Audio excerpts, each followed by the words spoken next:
자, 안녕하세요, 여러분. 오늘 2023학년도 6월 고2 전국연합학력평가 해설을 맡게 된 김세혁 선생님입니다. 자, 해설은 먼저 화법과 작문, 그리고 언어와 매체, 그 다음에 문학,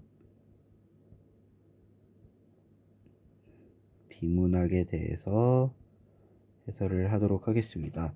6월 모의고사를 저도 한번 풀어봤는데 풀 때 이 순서대로 풀었었거든요. 그랬을 때 한 80분 안에는 정말 수월하게 들어올 수 있었던 시험이고 여러분들 체감도 그렇게 어렵지 않다고 느꼈을 것 같습니다. 3월보다는.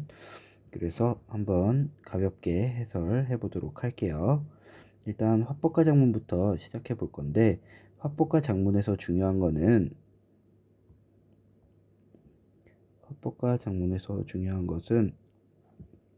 우리가 문제 유형을 파악하고 이 유형별로 어떻게 접근해야 될지 이해를 하는 게 필요해요. 자, 그래서 맨 처음에 이렇게 1에서 3번 세트를 봤을 때 강연이구나. 강연은 이제 발표랑 문제 유형이 비슷하거든요. 강연이구나를 확인하고 1번 문제는 말하기 방식 문제는 이제 개념과 효과가 있을 것이다.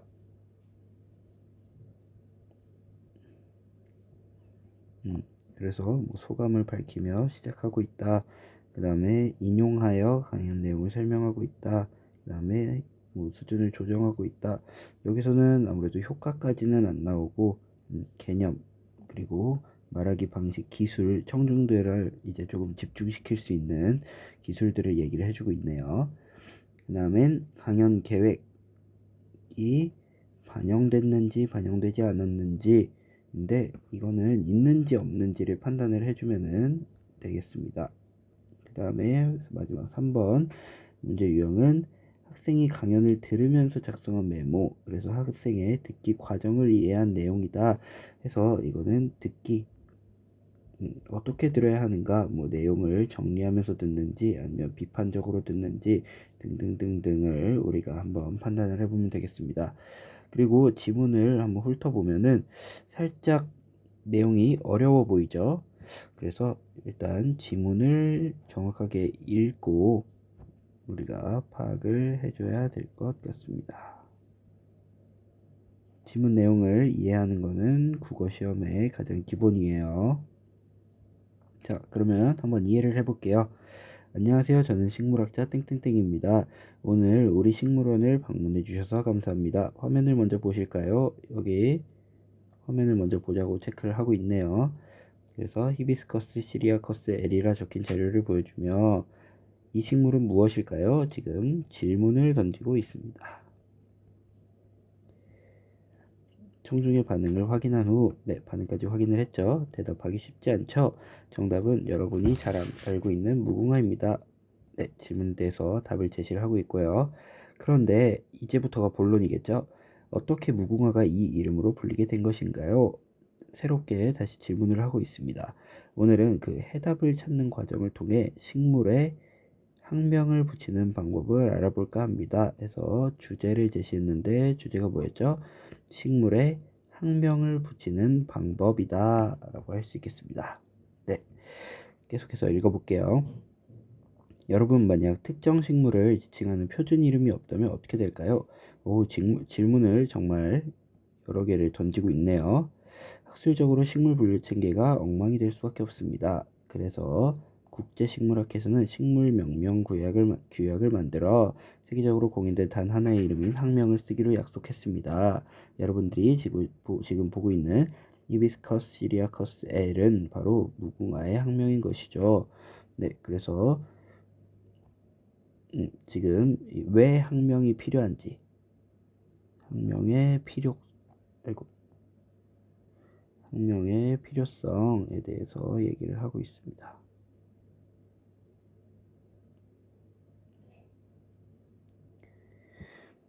그 다음에 3문단 갈게요. 학명은 흔히 임명법으로 짓는데, 자, 이제 드디어 우리가 주제에서 얘기했던 학명을 붙이는 방법에 대해서 얘기를 하고 있습니다.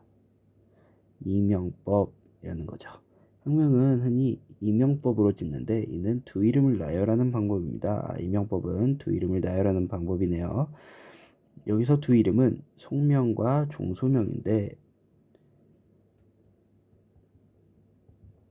여러분들이 실제 풀 때는 이렇게 선생님처럼 이렇게 필기로 정리할 필요는 없는데 그래도 머릿속에는 정리를 해주고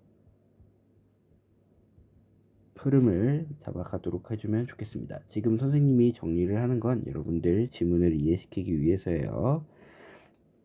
히비스커스는 속명에, 그 다음에 시리아커스는 종소명에 해당됩니다. 앞에 무궁화에 히비스커스, 시리아커스, L이라는 학명이 붙었었는데 앞에 거는 속명에, 뒤에 거는 종소명에 해당된다고 하네요. 뒤에는 이제 속명이 뭔지, 종소명이 뭔지 얘기를 해주겠네요. 속명과 종소명에는 특정 의미가 담겨 있는 경우가 많은데 일반적으로 속명에는 식물의 생태적, 형태적 특성 등이, 그리고 종소명에는 식물의 자생지나 처음 발견된 곳 등이 반영되어 있습니다. 라고 합니다. 그래서 예시를 들어서 히비스커스는 아홉과 식물을 뜻하는데 이집트의 여신 히비스를 닮은 꽃이라는 의미가 담겨 있습니다. 그리고 시리아커스는 시리아라는 나라 이름을 뜻하죠. 그래서 결국 무궁화의 학명은 이집트의 여신 히비스를 닮은 지리아에서 발견한 꽃, 이제 속명과 종소명을 합친 결과값을 얘기를 하고 있습니다. 그래서 이명법이 뭐라고요? 네, 학명을 짓는 방법입니다.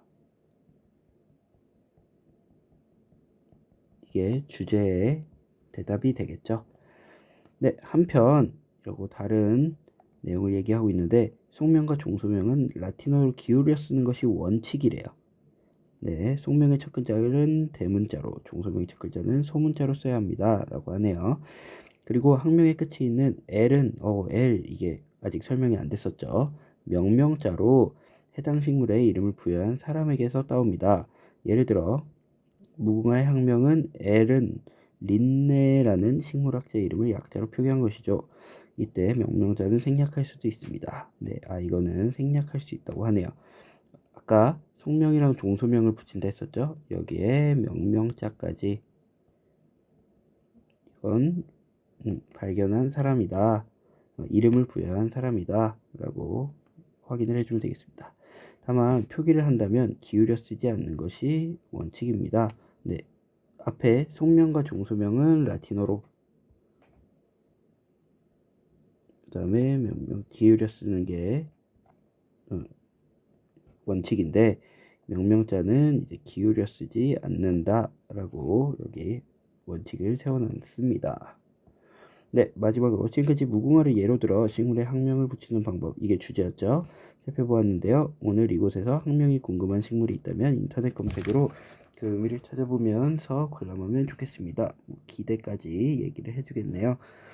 아마 식물을 감상하는 재미가 더해질 겁니다. 이상 강연을 마치겠습니다. 라고 합니다. 자, 그러면은 말하기 방식 한번 풀어보도록 하겠습니다. 강연을 하게 된 소감을 밝히며 강연을 시작하고 있다. 이거는 1문단을 가면은 한번 확인이 되겠죠. 1문단을 가서 봤을 때 저는 식물학자 땡땡땡입니다. 방문해 주셔서 감사합니다. 네, 소감은 없습니다. 네, 그 다음에 2번 전문가의 견해. 이 사람이 전문가긴 한데 전문가의 견해 자체를 받아낸 거는 없죠. 국제식물학회 이런 권위 있는 학회가 있긴 한데 이런 학회가 전문가 그 자체 한 사람을 타긴 않기 때문에 또 인용도 없었고요. 그래서 강연 내용을 설명하고 있다도 없었습니다.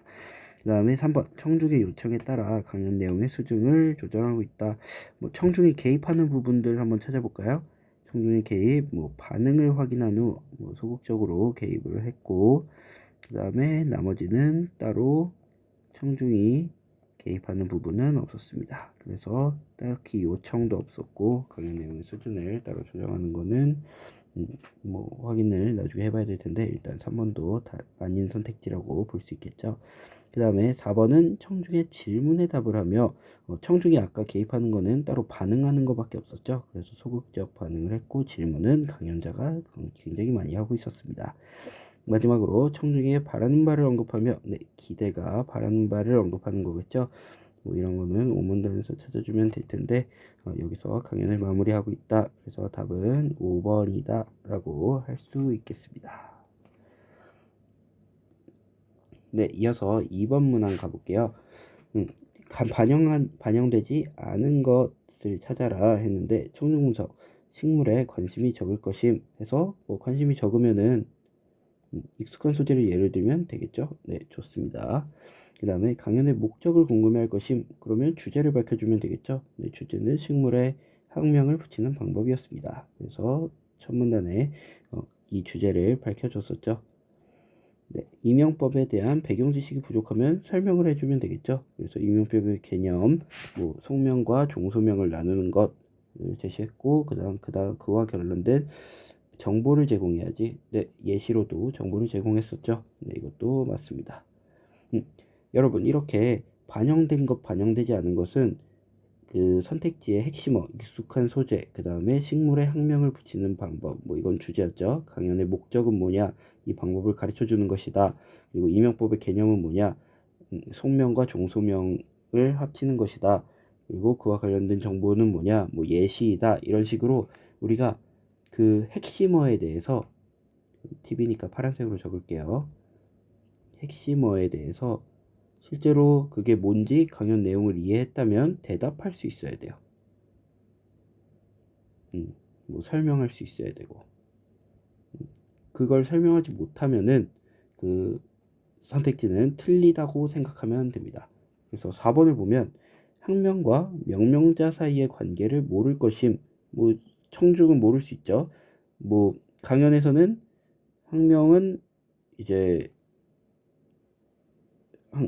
명명자가 이제 학명에 속하는 게 되겠죠. 그 이름을 붙인 사람. 그랬을 때 학명의 명명자 이름을 표기하는 기준을 언급해야지 라고 했는데 기준 있었나요? 명명자 이름은 표기를 할 수도 있고 다시 한번 4문단으로 가볼게요. 네, 여기에서 학명은 명명자로 학명의 끝에 있는 L은 명명자로 해당 식물에 이름을 부여한 사람에서 따오는데 근데 이 부분 봐야죠. 이때 명명자는 생략할 수도 있습니다. 뭐 생략할 수도 있는데 그리고 표기를 한다면 기울여 쓰지 않는 것이 원칙이다 라고 했는데 그러면은 생략하고 아니면 표기하는 기준은 뭔지 생략할 수도 있다 했는데 기준은 뭔지를 우리가 답을 할 수 있어야 되는데 이게 답이 되지 않는다는 것이죠. 그래서 답은 4번이다 라고 할 수 있겠습니다. 네, 3번 넘어갈게요. 3번은 듣기 유형인데 듣기 유형은 메모를 훑어보고 학명의 필요성에 대해서 나누고 있고 성명과 종소명 이거 강연에서 했던 얘기죠. 그리고 예시였던 무궁화에 대해서도 분석을 하고 있었습니다.